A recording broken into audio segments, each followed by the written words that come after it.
Video game journalists and outlets are obsolete because of themselves. For years, they have attacked us and belittled us because of our opinions, and yet they expect us to stand by them when clearly that's not going to happen. And we have seen a lot of layoffs in the industry over the past couple of months. Journos are losing their jobs left, right, and center, but now they're putting up articles begging people to read their trash again. I have a few different things to show off, but before I get into the topic, if you enjoy the content I create, check out the links in the description, join the community in my live streams, and consider supporting through Patreon or YouTube memberships. Now, I do not like to revel in the fact that people are losing their jobs, but if you suck at your job, you probably don't deserve to have it, and I am not going to go and defend people who would not defend me. I'm not going to go and defend these journos and say they deserve to have their jobs when they clearly are not passionate about this industry. They are not actually video game lovers, and worst of all, they hate our guts. They are writing articles for an audience of people that they do not respect in any way, shape, or form. So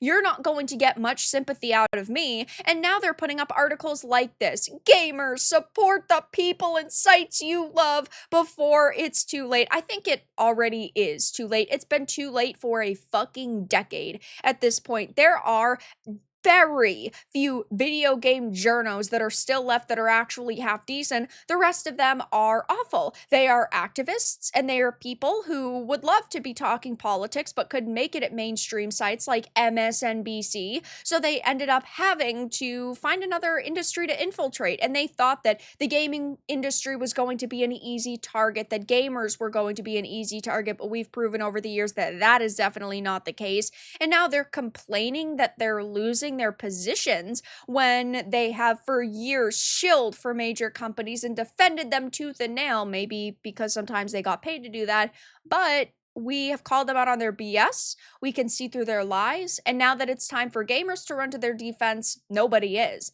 It says, well, we've come to the end of the week that's seen the end of two gaming institutions as we've known them for many years. I did another video on this. It will be linked down below. But we know that Polygon was purchased by Valnet, the owner of like Screen Rant and The Gamer, so more trash in the trash pile. And we also saw the departure of people like Jeff Grubb from Giant Bomb. It says, though, that except it hasn't really, has it? The layoffs in games and games media have become so commonplace that it doesn't come as a surprise anymore to see gaming institutions crumble around us. It's just another week in the industry. We're a month away from a new Nintendo console launch, something we've all been waiting so long for, and yet many of the critic voices fans are most keen to hear have been deplatformed this week in circumstances that leave us, if not surprised, then thoroughly depressed and dumbfounded by the decisions taken by management at Fandom and Valnet. They have their own platforms. Jeff Grubb has an X account with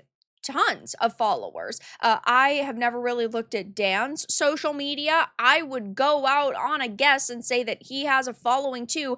If people want to listen to someone's voice, they will find a way to do that. And there are ways to do that. There are YouTube channels, there are blog sites, there are X accounts, there are, I know the industry loves them, Blue Sky accounts. If you like what these people have to say, you can find ways to support them and continue to listen to them. And it's so funny to me that we're seeing articles like this put out from journalists who still have their jobs because they're desperate to hold on to them, but that's clearly not going to be able to happen for them.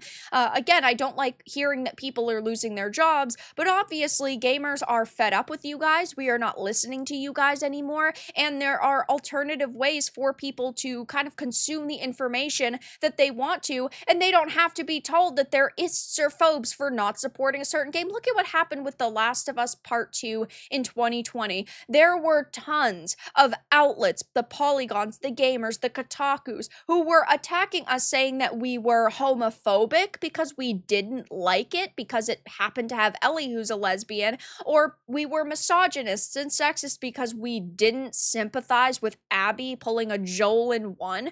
We see that happen with tons of games. Look at titles like Stellar Blade, for example. We are attacked for being gooners and chuds simply because we like seeing attractive feminine women in our entertainment. If you look at Black Myth Wukong, you had IGN trying to cancel Game Science and cancel the developers for allegations that were made by anonymous sources, and yet they never tried to give us any more information besides these people are bad and you shouldn't support them. Look at what happened with Hogwarts Legacy. The mainstream media was running a cancel campaign on it because J.K. Rowling happened to create the Wizarding World. Like, I could sit here all freaking day and give you guys example after example as to why we should not care about the death of video games journalism, because these people aren't actually journalists. Again, they are wannabe political commentators, and it sucks to see. It sucks to see these outlets that were once beloved and once taken seriously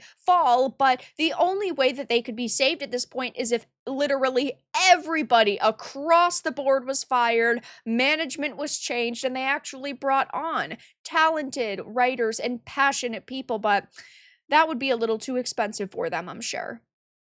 It talks about how, though, then there's Valnet's acquisition of Polygon and the subsequent layoffs. It feels like a tentpole of modern games media failing. For over 12 years, the site's writers have consistently put out some of the best articles in the space.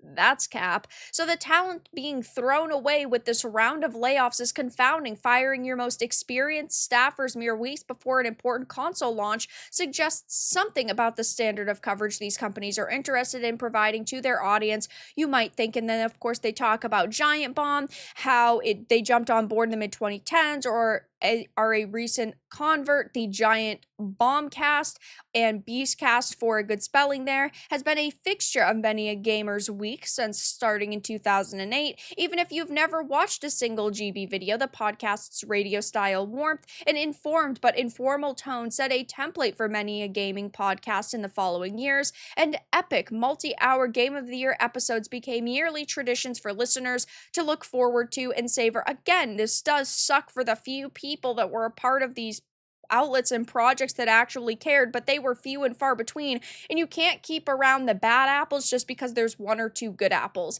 in every single bunch. It just is what it is. And these people can go to platforms like X and Blue Sky and YouTube and Twitch and have their opinions continue to be listened to. They don't have to fall off the face of the earth. And if they do, if these journos never go and write for another website, or they don't start their own sites, or they do not start their own podcasts, it just goes to show that we were fucking correct and they didn't actually care about this industry because they're off to greener pastures, or what they deem are greener pastures. Now, we could also see the formation of a mega group, right? We could see a lot of these people coming together, like Aftermath. Aftermath was started by a bunch of ex-Kotaku employees. We could see something similar happen here.